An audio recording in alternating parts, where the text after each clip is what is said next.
정말 이번 대선 드라마보다 더 드라마 같은 믿기 힘든 일들이 매일매일 터지고 있습니다.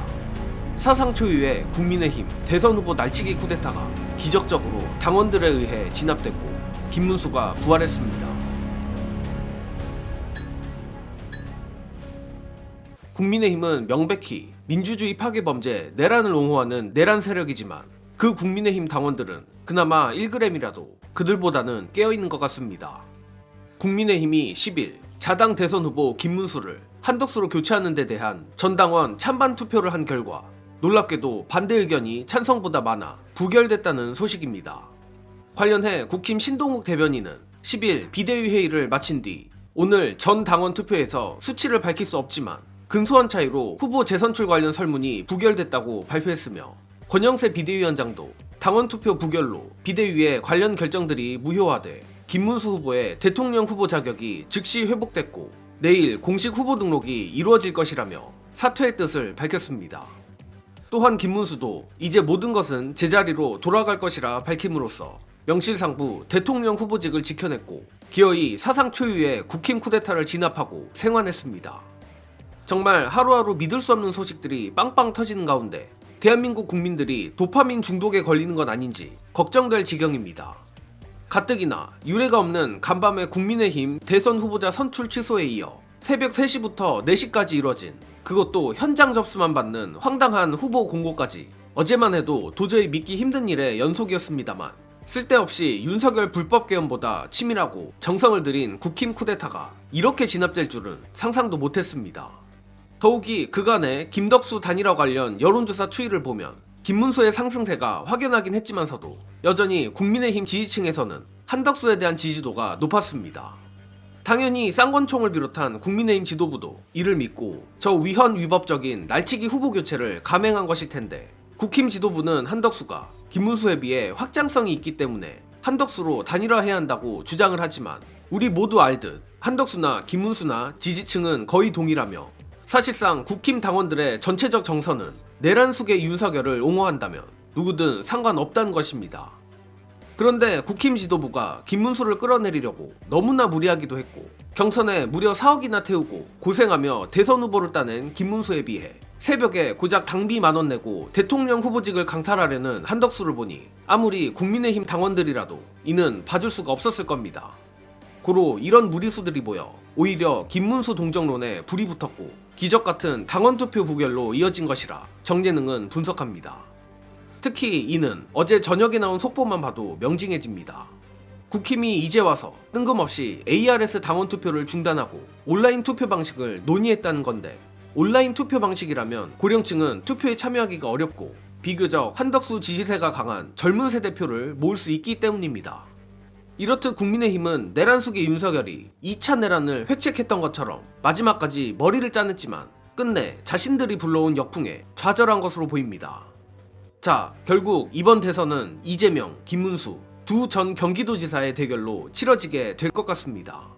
물론 김문수가 내란 옹호자란 것은 변하지 않는 사실이지만 찐 내란 세력으로부터 부당한 압력을 받았던 것은 사실이기에 사필 규정은 사필 규정이라 생각하는데 그러나 정예능은 오히려 이번 일 덕에 이번 대선이 정말 쉽지 않은 싸움이 됐다고 봅니다. 민주주의적 관점에선 이번 김문수의 귀환은 응당 맞는 일이지만 오히려 정당성을 가진 후보 간의 대결이 됐고 김문수가 절대 만만한 사람이 아니기 때문입니다. 관련해 중요한 영상 보시고 이어가겠습니다.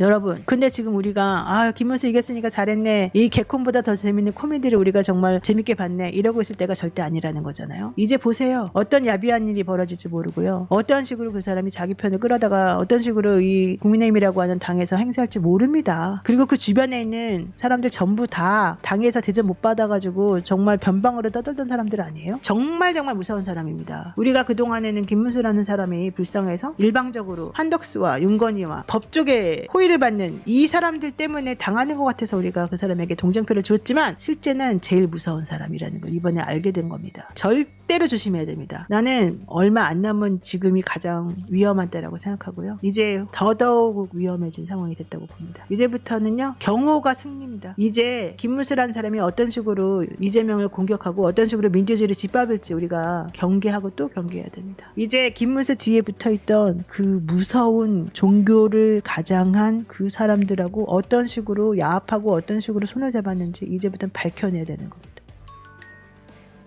정예능이 가장 경계하는 건 우리 민주시민들이 인간 이재명이 수많은 고난을 헤쳐나가는 걸 보며 이재명 후보와 강력한 정서적 일체감을 가졌듯 저 국민의힘 지지층도 이 후보에 비해선 약하지만 김문수와 정서적 일체감이 형성됐다는 겁니다. 예를 들어 한덕수가 날치기에 성공하여 최종 국힘 대선 후보가 됐다면 장담컨대 보수층의 투표 포기가 상당했으리라 봅니다. 그러나 김문수는 내란 세력이긴 하지만 절차에 의해 선출된 민주적 정당성을 가진 후보입니다. 그리고 노영희 변호사가 짚었듯이 김문수는 만만한 인물이 아닙니다. 물론 김문순대니 기가문순이 솔직히 개그 캐릭터이긴 하지만 엄연히 김문수는 경선을 뚫었고 이후엔 단일화에 끝까지 개기면서 상황을 여기까지 끌고 왔습니다. 또한 그 과정에서 운이 좋았든 어쨌든 결과적으로 이번 국힘 쿠데타까지 진압해버렸습니다. 즉 김문수가 정치인으로서 가져야 할 이른바 야수의 심장을 가지고 있는 인물이란 건 인정해야 하며 예컨대 한동훈이라면 저 국민의힘 지도부와 한덕수 또 법원까지 합세한 내란 카르텔의 압박을 절대 버틸 수 없었으리라 확신합니다. 이뿐 아니라 차명진, 김재원, 김행, 송영선 등 김문수의 참모들마저 거의 악귀 수준의 독한 인물들이니만큼 이번 대선은 만만치 않습니다. 김문수의 생환으로 대선이 어려워지긴 했지만 다만 이번 국힘 쿠데타의 가장 큰 수혜자가 될 뻔했던 이준석이 폭망한 것은 정말 고소한 부분입니다. 만약 이번 대선에서 기호 2번이 사라지고 길을 잃은 보수층의 지지를 받은 이준석이 선거비를 보전받게 된 걸 생각하면 정말 돌아버릴 것 같았는데 이거 하나만은 참 다행입니다. 아무튼 이재명 후보가 대선을 이기긴 할 거라 보지만 표 중에 가장 무서운 동정표의 기세를 탄 김문수를 절대 얕보면 안 되고 압도적 승리를 위해 우리 민주시민들도 총력을 다해야 한다는 말씀드리며 이번 소식은 여기서 마칩니다. 시청해주신 여러분 감사합니다.